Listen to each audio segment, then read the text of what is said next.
Des corps sans vie éparpillés jonchant les rues dans la ville de Boutcha. Depuis hier, ces images font le tour du monde. Des scènes horrifiantes. Selon Kiev, elles auraient été constatées par les soldats ukrainiens après le retrait de l'armée russe de cette ville de la périphérie de Kiev.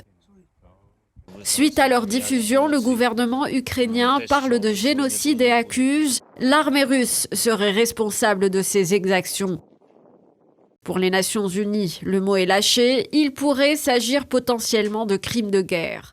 Face à ces allégations, Moscou se défend. Il s'agit selon les autorités russes d'une nouvelle provocation de Kiev. Lors d'une réunion ce lundi avec le secrétaire général adjoint de l'ONU aux affaires humanitaires, Martin Griffiths, le chef de la diplomatie russe Sergei Lavrov a décrit une mise en scène, une attaque montée selon lui de toutes pièces et une menace pour la paix et la sécurité internationale. Une attaque informationnelle a été lancée dans la ville de Boutcha, dans la région de Kiev, après le départ des militaires russes conformément aux plans et accords conclus. Quelques jours plus tard, une mise en scène y a été fabriquée que des représentants ukrainiens et leurs mécènes occidentaux distribuent sur toutes les chaînes et réseaux sociaux. L'armée russe s'est complètement retirée de cette ville le 30 mars. Nous avons exigé une réunion urgente du Conseil de sécurité de l'ONU sur cette question. Nous considérons ces provocations comme une menace directe à la paix et à la sécurité internationale.